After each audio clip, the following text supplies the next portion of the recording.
are all creatures of habit. We all have routines and habits, and my morning routine is always some combination of coffee, kid, and cats, often beginning much earlier in the day than I would like. Thank goodness for coffee. I take mine strong and black. My morning routine has become habit.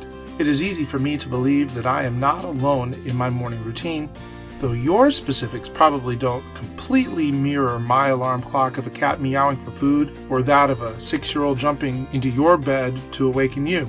And you may or may not make coffee or have programmed your coffee maker the night before, or maybe you like tea. Anyway, I digress.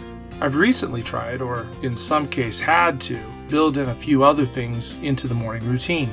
Thanks to COVID, we have built a temperature check into our kid's routine of taking his morning vitamins, just so that I could fill out a mandatory daily form, or ticket if you will, for him to be admitted into school. I've also recently tried adding a drawing of a daily comic strip into my morning routine. Whether or not anyone actually sees or reads the strip, it is good to stretch my drawing and creative muscle first thing in the morning, and I now do this 5 or 6 times a week. I haven't exactly put the drawing on a schedule, but I'm enjoying it. On Friday, I strayed from the normal get up, feed the cats, get coffee, get the kid ready for the bus stop routine because I had to go to church to sing for a funeral.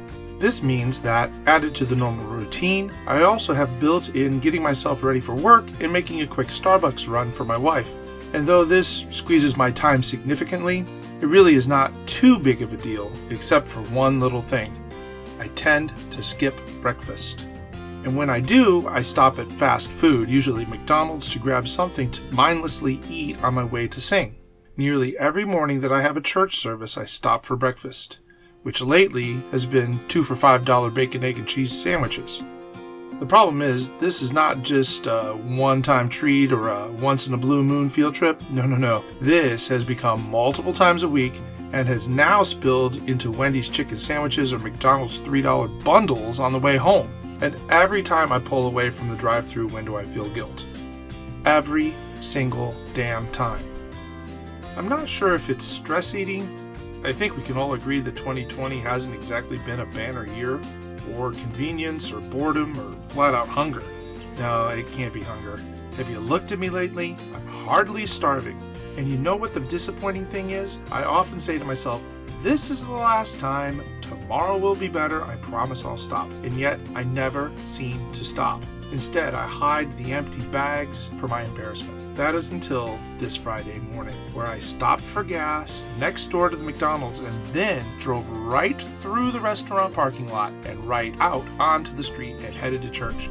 Friday, I proved to myself that I could just go on past and not waste $5 and not inhale 864 useless calories of bacon, egg, and cheese biscuits. You see, change is hard and big changes are even harder, but if you want change, you have to start with breaking up some of your habitual routines. Those habitual routines have trapped me in my hamster wheel, and I've logged a lot of steps, but I have gone absolutely nowhere. And unlike that hamster, I've also gained a ton of weight in the process. I don't have to tell you that doing the same thing over and over again and expecting a different result is futile. It is flat out insane. And for the record, I didn't stop for food on the way home or either direction to sing on Saturday afternoon or back and forth to church on Sunday or back to sing a service on Monday either. 4 trips, at least $25 saved, and probably 3,000 empty calories not put into this body. I take that as a win. Now, as I stare at the calendar with just about 3 weeks left in the year, it is time for me to tie up some loose ends and to keep building on the little step that I took this week. Thank you so much for joining me on this journey, and until next time, bye.